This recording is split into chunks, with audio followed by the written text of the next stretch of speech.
But okay, so that's great. So you guys have explained to us what the key roles of a Scrum team are. Now, Victoria, if you could sort of like walk us through what the key Scrum ceremonies are and give us an overview of them. Sure, absolutely. So within the Scrum framework, there's a series of ceremonies, which essentially are meetings or just specific checkpoints that we have on a routine basis. And so those are sprint planning, the daily stand-up, the sprint review, and then the sprint retrospective.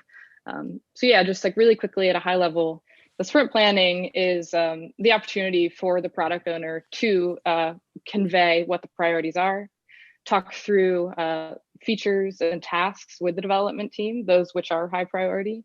And it gives the opportunity to the development team to ask questions, share their input, and just make sure that we're really aligned as a team on what we're building. And that, of course, occurs before we start a sprint. So then the development team will commit to what of those prioritized items do they believe they could accomplish within the fixed timeline of the sprint. And it's important that the development team makes that commitment on their own, rather than a product owner saying, hey, you need to accomplish this, this, and this in this next sprint. Kind of giving that responsibility to the development team really motivates them to complete it, since they actually had a say in what they would be capable of completing. Yeah. we don't force a commitment that they could never reach. Instead, it's one that they have said is reachable, and therefore most times they make it happen because they're the ones that's really that big set for that. accountability. Yeah, absolutely. And just that shared sense of responsibility.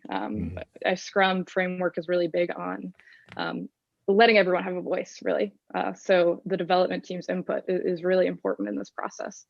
So planning is really a good opportunity to get that. The daily stand-up is a daily routine check-in, very short, 15 minutes max, maybe even that. And it's just an opportunity for everyone to update on what they've been doing. So usually the format is what you did yesterday, what you will do today, and then to raise any blockers or issues that you're experiencing. And it's really meant to be a quick update. And if there are any blockers that need a follow-up conversation, that can happen shortly after with those who are needed, and anyone else then can wrap up and get back to their work. What else do we have? Sprint review. So the next two are really important to the process: sprint review and sprint retrospective. And they're all about gathering feedback. So another really important factor in the Scrum framework is really short feedback loops.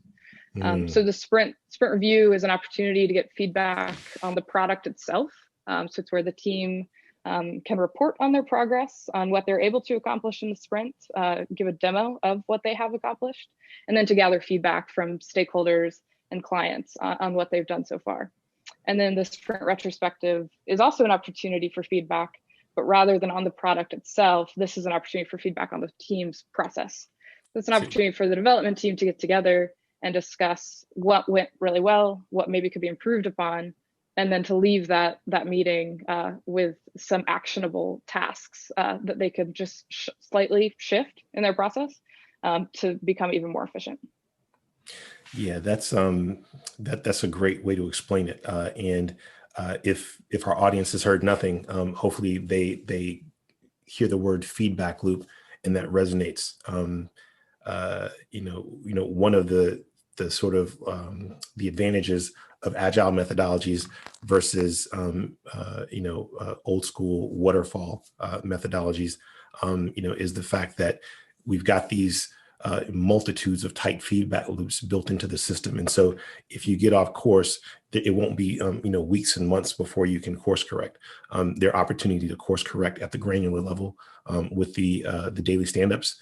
You can course correct daily with that. There's an opportunity to course correct, at a sort of like less granular, but still granular from the perspective of waterfall, at these sprint review meetings and the sprint retrospectives.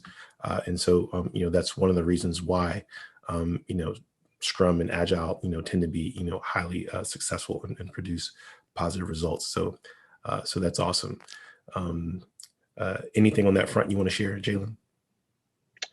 No, I think she really covered it all. I would also just emphasize the piece about everybody having a voice, in Scrum. I think that's also another really big, just theme within the principles of Scrum. But To that same point, I think it's also sometimes our responsibility to make sure we facilitate that, right? Because, you know, over time you come across some team members are, you know, a little bit more comfortable with maybe sharing, you know, a difference of opinion, and others aren't. And so I think oftentimes a product owner's role, and along with the TPM, can be to facilitate and make sure everybody's voice is heard.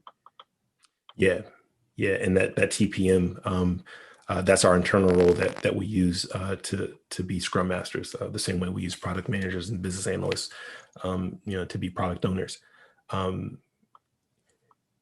That was a very clear description of the various ceremonies, and to bring us to the point of this particular you know, episode. It's my contention that of all of the Scrum ceremonies that we have, and each of them has their own very specific purpose rather, I'm sorry.